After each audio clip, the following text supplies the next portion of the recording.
Shalom teman-teman Teens and Youth, gimana nih kabar kalian? Aku yakin kita semua dalam lindungan Tuhan. Untuk ibadah kita hari ini, kita akan membahas tema dengan topik ketika salah ambil keputusan.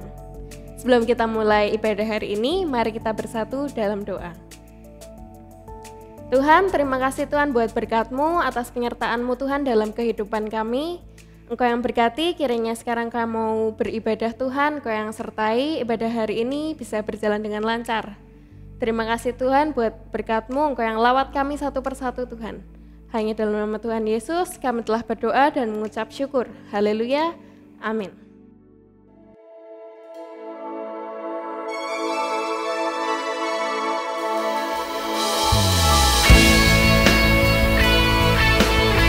Kami percaya Bapa,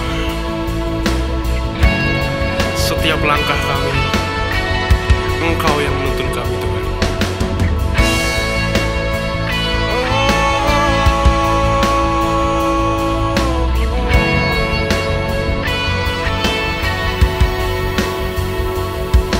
Di setiap langkahku, tangan-Mu menuntun jalanku, karena Kau pelita hidupku yang selalu bersinar dalamku.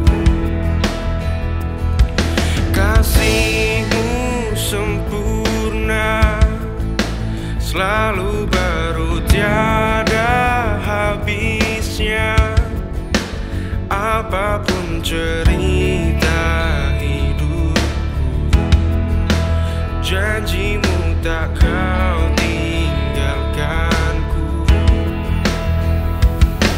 Ku percaya Kau Tuhan atasku, ku serahkan semua masa depanku. Ku tak akan takut, hidupku aman di dalam-Mu.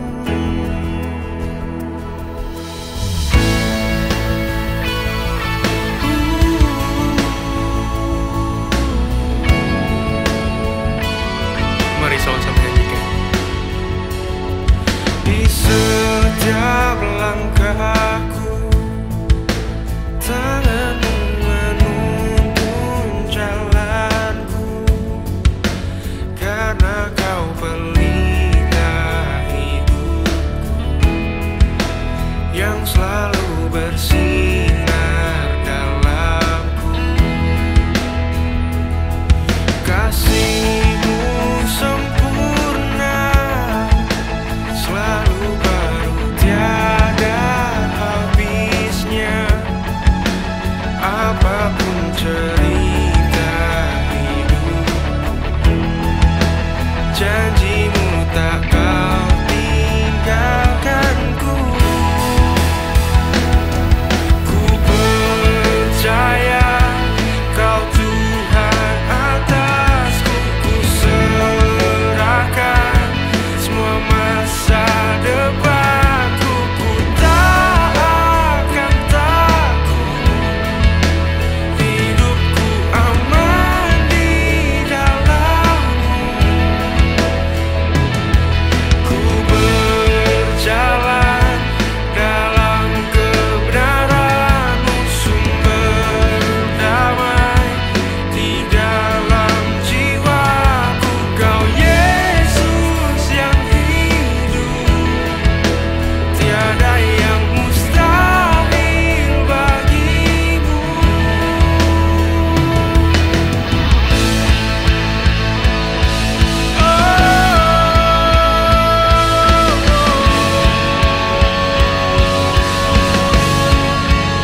kami siap mendengar firman-Mu.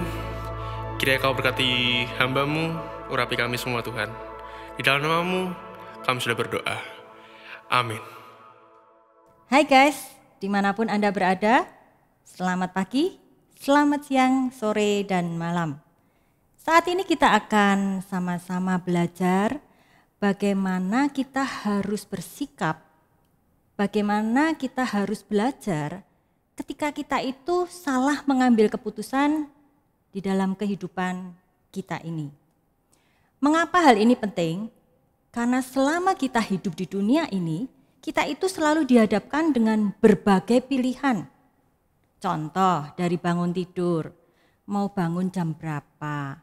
Ketika alarm dari HP kita berbunyi, kita setel jam 5 nih, 5 menit kemudian bunyi. Tidur lagi nanti aja 10 menit lagi. Nah akhirnya kebablasan, itu pilihan. Kemudian kita mau pergi, aku mau lewat jalan Malioboro, mau jalan-jalan. Sekalian lihat lampu-lampu berwarna-warni di sana. Ketika pilih ke jalan Malioboro, ternyata jalannya ditutup. Oh ternyata udah jam 7 malam nih, jalan Malioboro sudah tidak boleh untuk dilewati kendaraan bermotor. Ya coba aku tadi nggak milih lewat jalan ini, coba lewat jalan sana. Aku sampai ke tujuan lebih cepat. Nah itu, dari antara pilihan-pilihan kita harus mengambil sebuah keputusan. Ada keputusan kecil, contoh tadi kayak pilih jalan. Atau mungkin salah pilih kostum. Ada keputusan-keputusan yang besar. Antara lain apa? Jodoh, keuangan, atau pekerjaan. Dan ada kalanya dari keputusan yang kita ambil itu, kita itu salah memilih keputusan. Ketika kita salah pilih keputusan, yang terjadi apa? Yang terjadi adalah penyesalan. Sakjane, sakjano, janjane, janjano, seharusnya, seandainya, coba, kata-kata itu yang sering kita dengar ketika kita itu salah ambil keputusan dari keputusan yang kecil. Misalnya nih, harusnya aku tuh pesen nasi goreng bukan pesen mie, ini mie-nya nggak enak, enakan punyamu tuh loh. Atau mungkin ketika kita salah pilih nih, jurusan masuk kedokteran, wah jebule kok yo angel ya masuk kedokteran ya, harusnya aku pilih desain.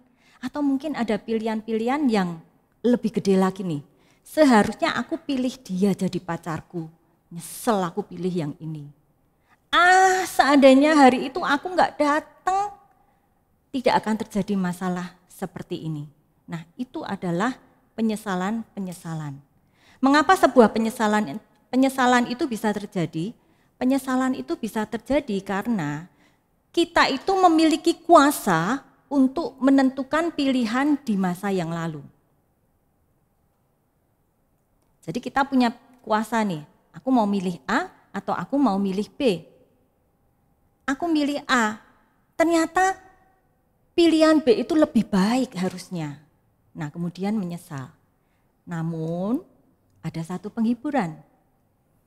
Penyesalan itu tidak bisa dihindari. Karena apa? Karena di dalam setiap keputusan itu selalu ada cost of opportunity. Kesempatan yang hilang karena tidak memilih keputusan yang lain. Nah itu ya, jadi penyesalan bisa terjadi.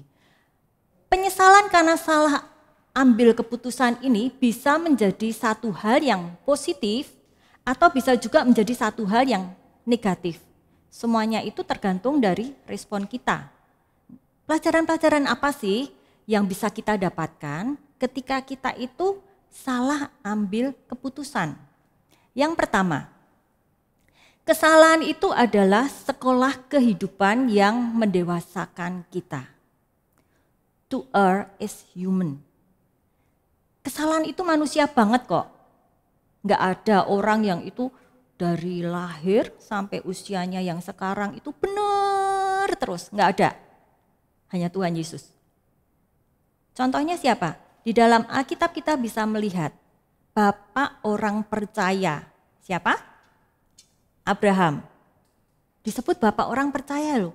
Tapi ternyata di dalam kehidupannya Abraham ini juga pernah beberapa kali melakukan kesalahan. Kapan aja tuh? Ketika dia tidak mempercayai janji Tuhan. Tuhan kan bilang nih, keturunanmu akan banyak seperti pasir di laut, seperti bintang di langit. Tapi ditunggu-tunggu kok udah usianya tua. Kok enggak ini juga ya, dari usia 75 sampai kemudian berapa belas tahun, enggak punya anak juga. Nah, istrinya Sarah datang kepada Abraham. Suamiku, kita belum punya anak, gimana kalau kamu ambil aja tuh Hagar jadi istrimu, biar kita punya anak. Abraham memutuskan apa? Abraham memutuskan, iya mau. Akhirnya Hagar diambil menjadi istrinya. Nah, itu keputusan, benar atau salah? Kita bisa melihat sampai sekarang, dari keturunan Abraham Hagar, dengan keturunan yang dari Sarah sampai sekarang tidak akur. Itu keputusan yang salah dari Abraham. Keputusan yang kedua, ketika Abraham itu tinggal di Gerar sebagai orang asing, di hadapan Abimelekh, Raja Gerar, Sarah, istrinya itu diaku hanya sebagai saudaranya saja. Memang sih Sarah ini adalah saudara dari Abraham. Tapi kan dia juga istrinya. Sarah itu cantik banget. Sampai Abimelekh ini terpesona dengan si Sarah ini. Karena Abraham itu takut kalau nanti bilang ini istriku, nanti aku dibunuh. Makanya kemudian Abraham bilang, oh ini saudaraku kok, ini adikku kok. Nah itu, Abraham, bapak orang beriman juga pernah salah. Nah sekarang pertanyaannya, apa yang harus dilakukan supaya kesalahan ini dapat membuat kita itu menjadi orang yang lebih dewasa lagi? Yang pertama, bagian A, maafkan dirimu sendiri. Saya ulang ya, maafkan dirimu sendiri. Berilah ruang di dalam dirimu untuk memberi maaf kepada dirimu sendiri. Mengapa? Pikirkan bahwa pada saat itu kamu itu sudah membuat keputusan yang terbaik menurutmu saat itu. Jadi jangan mengulang-ulang kesalahan tersebut di dalam pikiranmu. Sebagai manusia kita tidak sempurna dan tidak maha tahu. Jadi terimalah ketidaksempurnaan dan kesalahan itu. Maafkanlah dirimu sendiri. Oke? Kemudian bagian B. Sekolah kehidupan, kesalahan itu ya. Belajar bertanggung jawab untuk keputusan yang salah dan tidak menyalahkan orang lain. Coba lihat gambar di samping ini. Dari background hitam, semuanya hitam itu ada satu sosok. Sosok apa itu? Betul, itu adalah kambing yang berwarna hitam. Sikap manusia itu paling gampang. Ketika salah ambil keputusan apa? Cari kambing hitam, nyalain orang lain supaya merasa diri ini benar, bukan aku yang salah kok. Nah, pelajaran dari sini adalah ambillah keputusan bukan karena omongan orang. Belajar ambil keputusan dengan tanggung jawab. Mungkin orang lain menyuruhmu, kamu masuk kedokteran aja, bisa bantu orang, bisa ini, bisa itu. Diterima, tapi ketika kamu sebetulnya nggak suka ya masuk kedokteran, mungkin lebih suka desain. Tapi ketika kamu sudah memutuskan, oke, aku masuk kedokteran, ya udah itu berarti tanggung jawabmu, bukan orang yang menyuruhmu masuk ke kedokteran, gitu ya. Kita akan belajar dari Alkitab, ada satu contoh yaitu tentang Amnon dan Tamar di dalam 2 Samuel 13. Amnon dan Tamar itu siapa? Amnon dan Tamar itu sama-sama anak Daud, tapi lain ibu. Jadi saudara tiri ya, istri Daud kan ada beberapa. Nah saudara tiri kan, nah kemudian karena Tamar itu cantik, Amnon itu kepencut sama si Tamar saudara tirinya sendiri, kemudian dia curhat sama Yonadab. Yonadab ini siapa? Yonadab ini juga saudara mereka. Karena Yonadab itu adalah sepupu dari Amnon, otomatis juga sepupu dari Tamar. Nah, Yonadab ini sahabatnya Amnon. Apa yang disarankan oleh Yonadab? Dengan lika-liku, dengan skenario, dia menyarankan untuk meniduri Tamar. Dan akhirnya terjadilah Amnon memperkosa Tamar. Menurut kalian, siapa yang harus bertanggung jawab di dalam kasus ini? Tamar, Yonadab, atau Amnon? Betul, Amnon yang harus bertanggung jawab. Tapi kita lihat ya di dalam Alkitab, sesudah kejadian itu si Amnon ini justru benci kepada Tamar, artinya dia menyalahkan Tamar. Nggak mutu kan? Tapi inilah yang terjadi. Seharusnya yang bertanggung jawab adalah Amnon. Walaupun Yonadab itu menyuruh hal-hal yang jelek, tapi kan bisa dia itu nolak. Dia tidak nolak, ya kan? Nah itu, jadi pelajaran dari kisah Amnon dan Tamar ini adalah hati-hatilah di dalam mengambil sebuah keputusan. Dan bertanggung jawablah atas keputusan yang kalian buat. Terutama untuk keputusan besar, harus hati-hati dan penuh pertimbangan. Karena akan mempengaruhi dirimu sendiri dan masa depanmu. Dan nanti jika kalian menikah, keputusan yang kalian buat itu jika salah, tidak hanya mempengaruhi dirimu sendiri, tapi juga keluargamu. Contohnya apa nih? Keputusan-keputusan yang besar, contohnya SMA. Mau ngelanjutin enggak ya? Mau kuliah enggak ya? Kalau iya, mau kuliah di mana ya? Jurusan apa ya?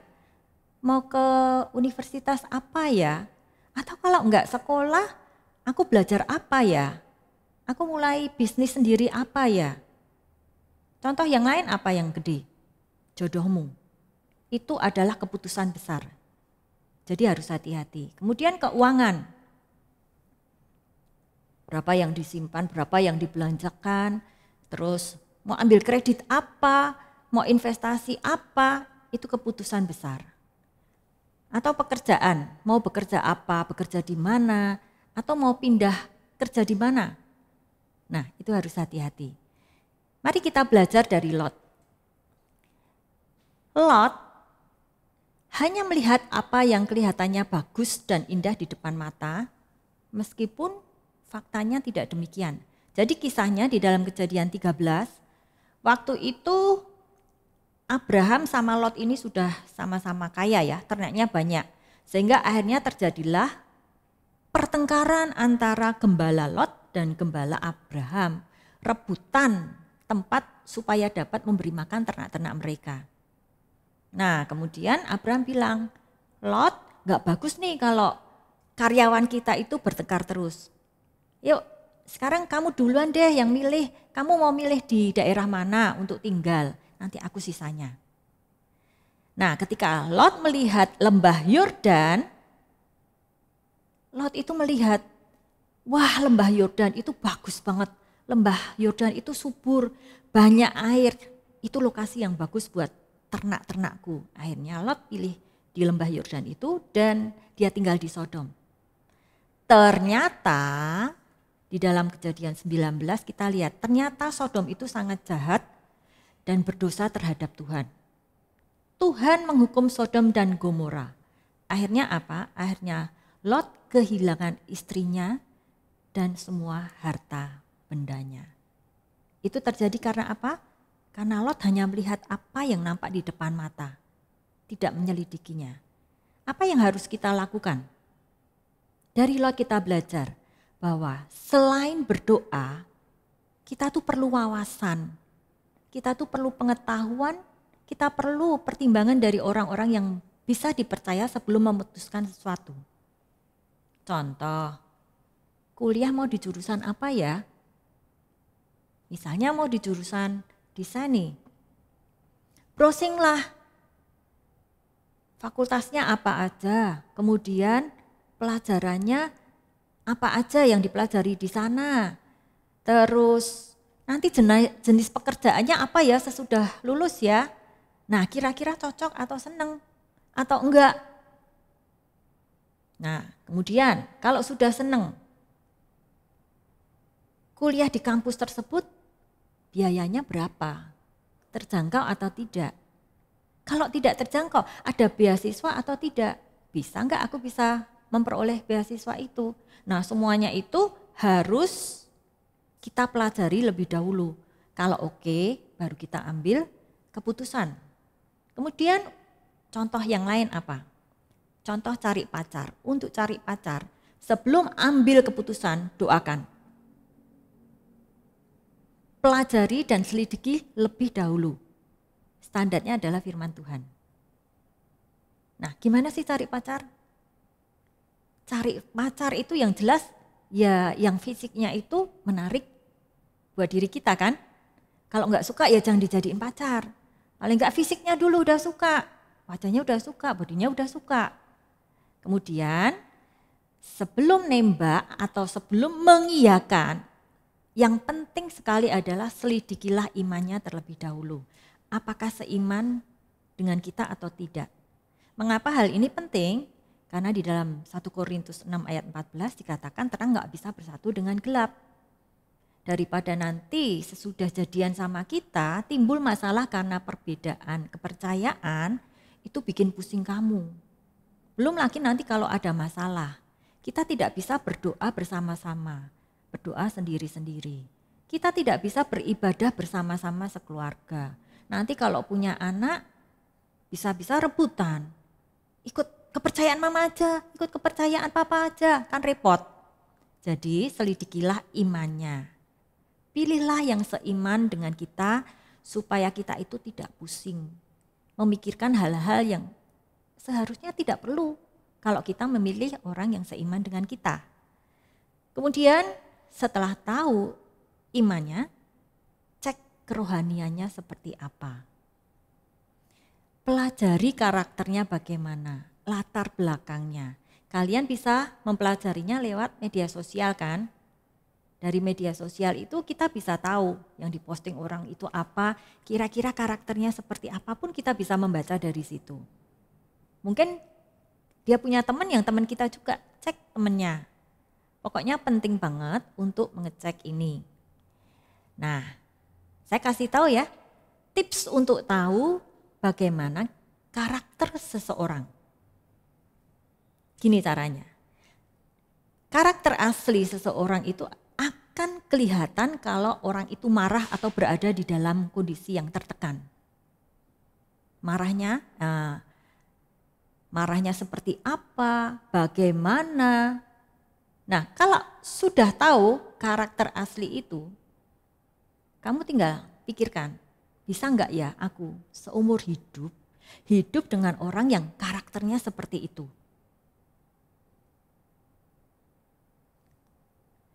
Kalian ya rata-rata ya, anggap aja menikah usia 25 tahun.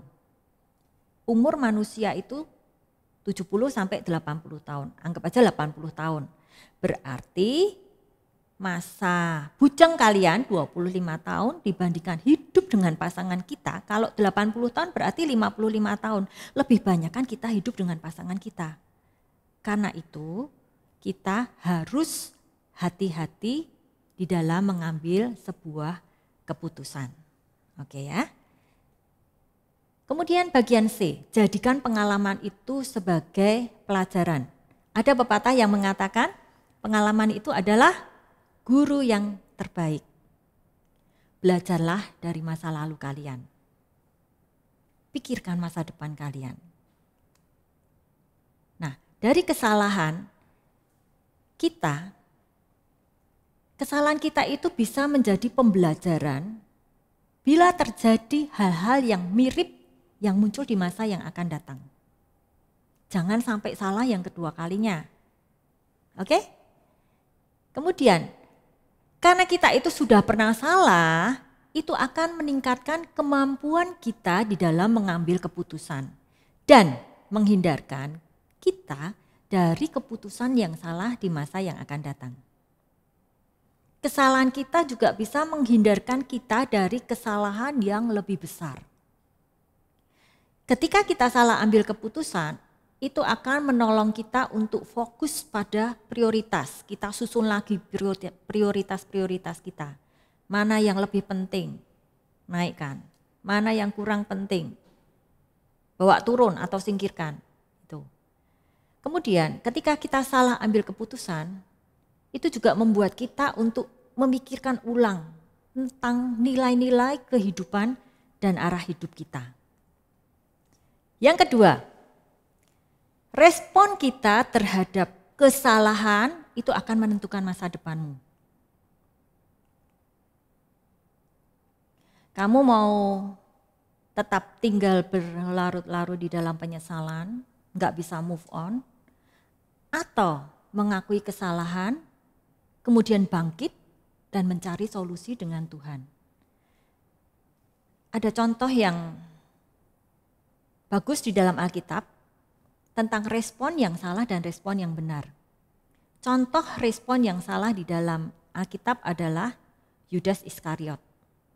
Yudas Iskariot itu menjual gurunya, yaitu Tuhan Yesus, seharga 30 keping uang perak. Sesudah itu, ia menyesal dan mengembalikan uang tersebut kepada imam-imam kepala di bait suci. Tapi karena ditolak, akhirnya uang itu dilemparkan ke dalam bait suci.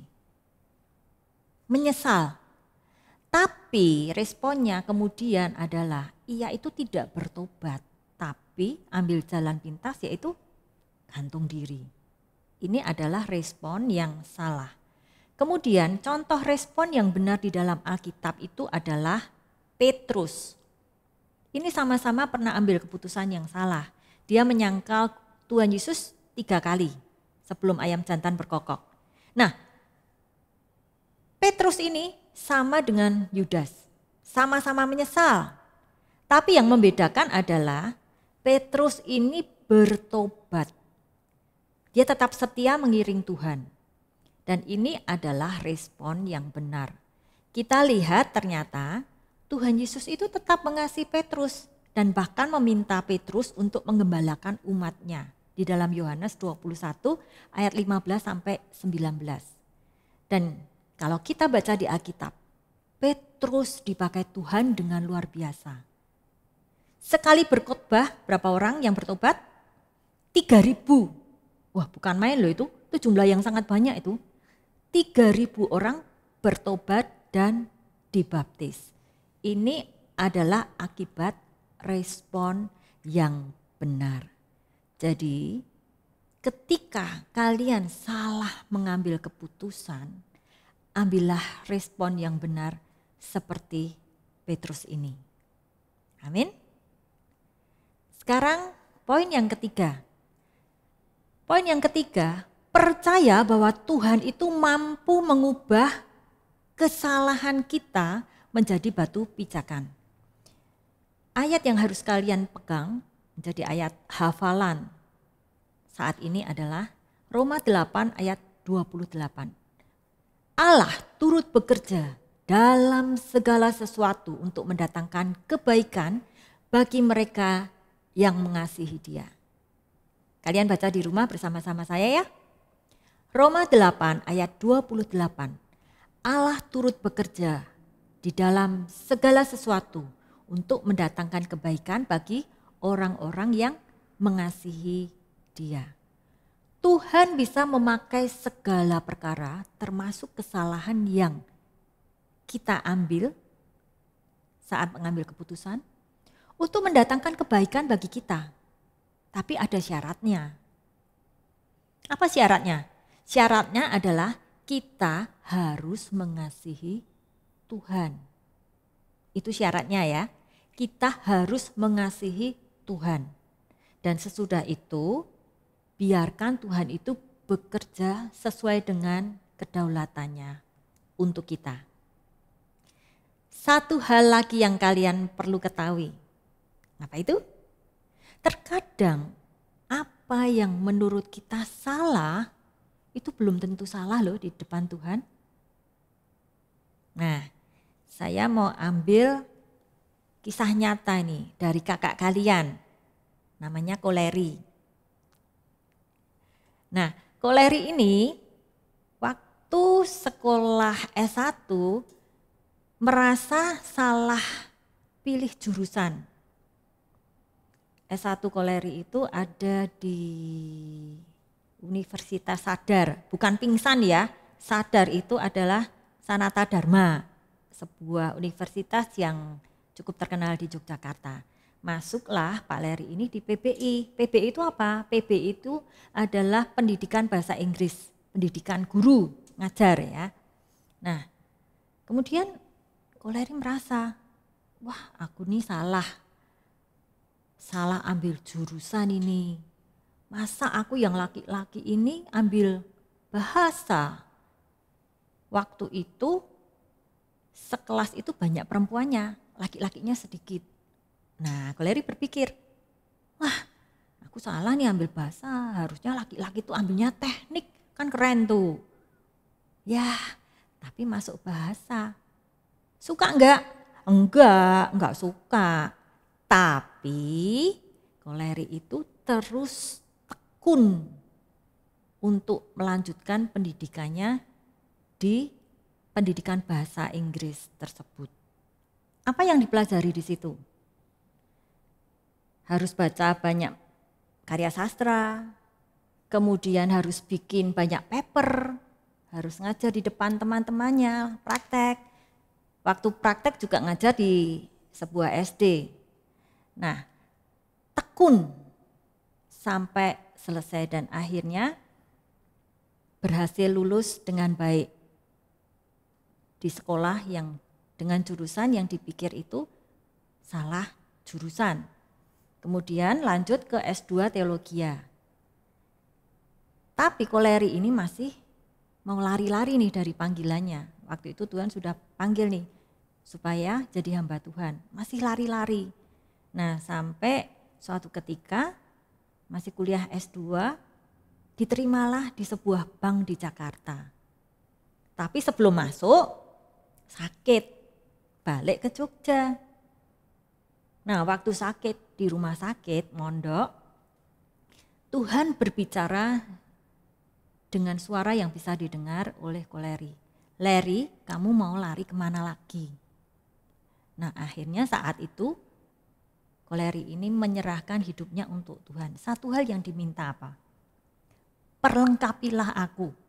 Karena Koleri merasa dia itu enggak pintar ngomong di depan umum. Nah, kemudian masuklah di dalam pelayanan. Ketika menengok ke belakang, Koleri ini menemukan satu hal. Ternyata ketika Koleri merasa salah pilihan mengambil pendidikan bahasa Inggris, ternyata dari situ itu Tuhan itu sudah mempersiapkan. Sekarang ngajar juga banyak orang kan, khotbah itu kan ngajar banyak orang tentang kebenaran firman Tuhan. Waktu bikin paper, ya sekarang untuk bikin khotbah. Bahasa Inggris sangat berguna untuk berkomunikasi dengan orang-orang dari luar negeri. Jadi ketika kamu salah ambil keputusan, tetap lakukan yang terbaik. Karena Tuhan dapat memakai itu untuk masa depanmu yang lebih baik lagi. Tuhan selalu punya rencana yang indah untuk kita semua. Amin. Ada satu quote dari Victoria Holt. Never regret. If it's good, it's wonderful. If it's bad, it's experience. Jangan pernah menyesal. Kalau hal itu baik, itu luar biasa. Kalau hal itu buruk, anggaplah itu sebagai pembelajaran. Nah, kesimpulannya apa? Kesimpulannya pengalaman itu adalah guru yang terbaik. Dari kesalahan kita bisa menjadi lebih dewasa dan lebih bijak lagi di dalam mengambil sebuah keputusan. Dan ingatlah, ketika kita itu salah ambil keputusan, yang pertama, kesalahan adalah sekolah kehidupan yang mendewasakan kita. Yang kedua, respon terhadap kesalahan itu menentukan masa depan kita. Ketiga, percaya bahwa Tuhan mampu membuat kesalahan kita itu menjadi batu pijakan. Berjalanlah bersama Tuhan, jadilah anak-anak muda yang lebih bijaksana lagi ketika kita mengambil keputusan sesuai dengan kehendak-Nya. Amin. Mari kita sama-sama berdoa. Tuhan Yesus, satu penghiburan bagi kami, bahwa ketika kami salah mengambil keputusan, Tuhan dapat mengubah itu menjadi batu pijakan untuk kami. Kiranya Tuhan yang menolong kami Tuhan, ketika kami melakukan kesalahan, kami dapat memaafkan diri kami sendiri. Kami dapat mengambil pelajaran dari kesalahan-kesalahan yang kami buat, dan kami boleh menjadi orang yang lebih bijaksana lagi ketika mengambil keputusan. Tuhan yang menolong kami, Roh Kudus yang menolong kami, supaya walaupun kami masih muda Tuhan, kami boleh menjadi orang-orang yang bijaksana di dalam mengambil keputusan. Tidak ada yang sulit di hadapan-Mu Tuhan, karena itu kami percaya Tuhan, kami pun mampu mengambil keputusan-keputusan yang benar dari mulai sekarang ini. Kami boleh mengambil sikap yang benar ketika kami melakukan kesalahan-kesalahan. Terima kasih Tuhan Yesus, kami minta Tuhan yang menolong kami, Tuhan yang menguatkan kami, dan Tuhan yang memberikan kami kekuatan serta pertolongan senantiasa. Di dalam nama-Mu yang kudus kami mengucap syukur. Amin. Nah, itu tadi ibadah kita hari ini. Oh iya, Aletheia Teens and Youth juga membuka Connect Group untuk kita bisa bertumbuh di dalam Tuhan. Buat kalian yang rindu buat bergabung, kalian bisa menghubungi kontak person di bawah ini. Atau kalian bisa DM ke sosial media kita untuk info lebih lanjut. That's all for today. See you and God bless you.